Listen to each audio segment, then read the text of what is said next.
Unta guys, atong sudan manok. Akong gipaprito si Liban. Kay gutom na. Ang laba ko. O katong green peas dahil siya. Hinatag ni mother. Gikan sa Singapore ba. Niya akong butangan sa utan. Lami ang yung green peas o yung sabaw. Ang problema kay akong gibutang-butangan og utan. Dapat plain ra gid ito siya.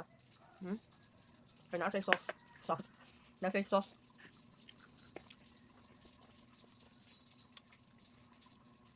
Ang kuan ba? Akong perfume. Gapamilit bisa sa sanina. As in.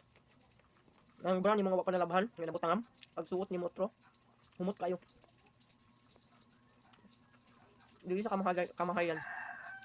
Tapos barato ra pud akong perfume. Nga Wilbes magud siya. Ang mga Wilbes magud sa ko mall. 1,000 kapin. Mahal kayo. Kaya ako wala ra gyud nag 500. Kaya para dali ra mahalin. Ang purpose paspas ang halin ba?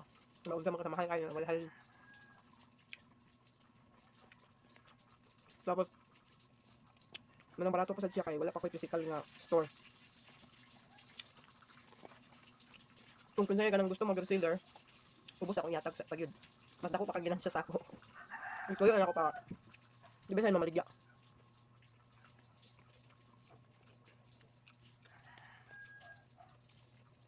Katong wala yung mga lingaw, tapos may kwarta, i-invest ninyo yung kwarta. Kaya ang pagbalik anak, dako kayo.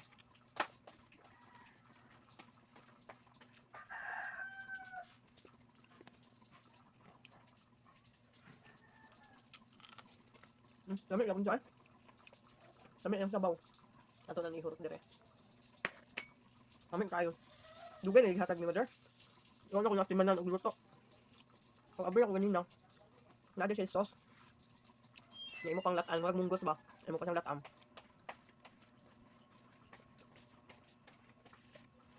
Ang problema kay butangan ako sa utan.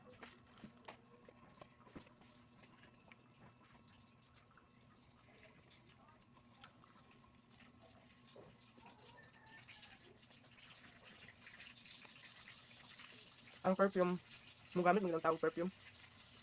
Nya. Makatipid man ka sa Wilbes kay. Gamay ra may spray. Kumot na dayon, may dugay may mawala.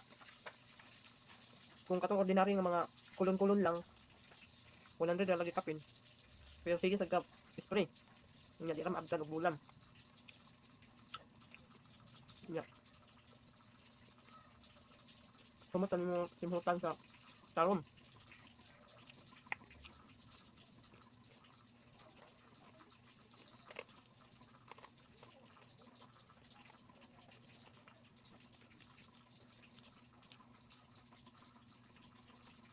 Kumot ito siya.